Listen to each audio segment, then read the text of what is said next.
There are a lot of conversations happening about what AI is doing to education. Kids, teens, and even young adults are using AI to make their homework, to write essays for them, to write papers for them, and it has become this huge problem, obviously.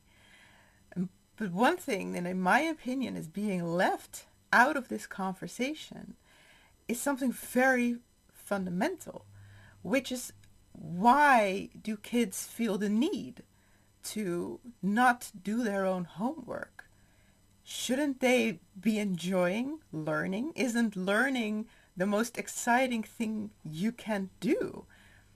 As adults, we have come to see learning as something so much fun because we get to freely choose what we learn and how. And I think that this is the big reason why kids are using AI.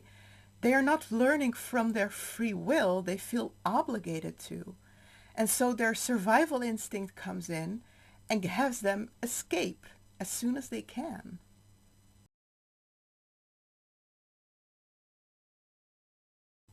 Hi, thank you for tuning in. My name is Ariane. I'm a cultural anthropologist and a human design analyst. And I am super interested in everything that has to do with why we are the way we are, why we do the things we do, and how we design our lives. And today I want to talk about AI in education. Not because I'm all that fond of AI, not because I'm in education, but because I have some strong feelings about it, which is that we forget to investigate something very fundamental about education, which is exposed because now AI is so available and being used by so many people who should be learning, but kind of refuse to. And I don't really understand why we don't look into why students want to use AI at all.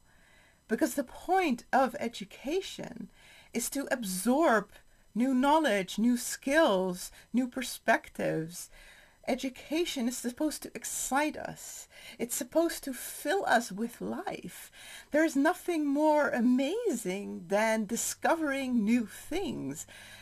Why are students not feeling this excitement? Why would they rather delegate their learning to a robot instead of learning themselves? Do they not feel like it is productive to learn? I think that that is the problem. I think that our education system is designed not to excite children, but to oppress them. The whole system is about putting children in cages, learning, teaching them how to obey, teaching them to be dutiful employees, rather than inspiring them, bringing them to life, giving them energy and fuel to make the most out of their time on this earth. That's not what our schools are about. That's not what we do when we go to school. I still remember being so excited about going to secondary school. And then when I got there, I quickly found out that there was not more being asked of me than memorizing words, memorizing facts, memorizing lines that seemed kind of random and arbitrary to me. It didn't feel like I was gathering beautiful knowledge. It felt like I was just being told what to do and then either rewarded for obeying or punished if I couldn't live up to the standard they asked of me. So I didn't feel like who I was and who I was becoming was invited there. I wasn't invited. I wasn't recognized as an individual. I wasn't appreciated for what I was bringing to the table. Nobody really cared. It was just about pumping my brain full of knowledge and then regurgitating that knowledge on command. And if I wasn't capable of doing that, if I wasn't able to follow the specific rules, if I didn't do exactly as I was told, then I was told that I wasn't sufficient, that my future would be in jeopardy, that I wasn't capable of being a good person. And this is the foundation of our education system, withholding recognition and appreciation, love from children until they perform correctly, and then giving them the recognition that they so deeply desire. It has created an economy where recognition is scarce.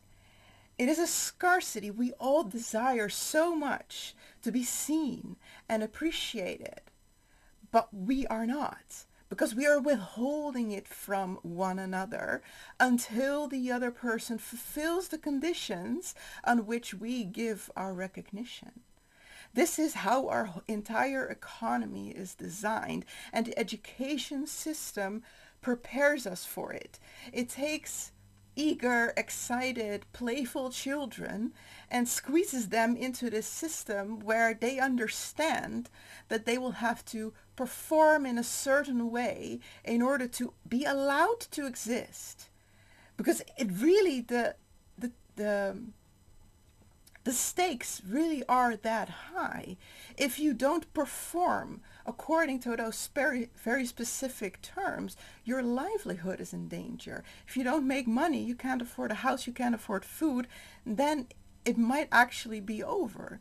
You might have a very low chance of succeeding, which we see for very many people has become the reality. So in school, children are being put under this threat. If you don't do as you are told, your livelihood is in danger. So then if you give these kids a tool that will get them from point A to point B, from point threat to safety very quickly, then obviously you're going to use it. And that is what AI does. If you have to write a very complicated paper in order to get a diploma which allows you to be successful in life, then obviously you're going to find the easiest way to get there. And the way to handle this is not by more policing, more control, more pressure. We need to liberate it from the oppression that is holding it hostage. But we can't really do that because everything is connected to one another. Our education system is how it is because our social structure is the way it is, because the economy is the way it is. It is all interconnected. It is all one part of that thing. So if we were to actually take a good look at the education system, we would have to start taking a really good look at pretty much everything in how we interact with one another, how we exchange with one another. Everything has this same fundamental corruption. So if we actually address this part of the issue, why children, students are using AI in education, then we start actually looking at something that we don't want to see. Because if we see that, then everything needs to go off the table. We need to figure it all out again. We need to wipe it all away and start over, because this is not working. And there are so many things that are indicating that. AI in education is just one perspective on this fundamental problem we have, but we are all experiencing it in one way or another. We are all feeling that something is off. Something is not right. And each of us in our very own way are trying to do something about it. But it's going to take a very long time to actually make those fundamental changes, to actually transform the way we organize ourselves. So while I recognize that what I'm bringing up isn't particularly actionable, I still really needed to bring it up because it is so glaringly obvious to me, and I don't feel like anybody is talking about it, which, as I explained, kind of makes sense. And maybe you've been thinking it too. Maybe there is something in you that has been noticing these kinds of things where you're like, there's something is off here and this is not working, but we can't really talk about it. Like at your job, or maybe at your school, or maybe in your family. There are ways that we are interacting with each other that are just not working, and we feel it. We get it, we see it, but it's so difficult to do something about it because if you start to poke at it, the whole thing might collapse, and we're not ready for that. We're not ready for our entire economic system to collapse. We need it to survive. We cannot go back to whatever we were before we became this civilization. We are not equipped for that. We have not been educated for that. We've only been educated in basic math and facts of history.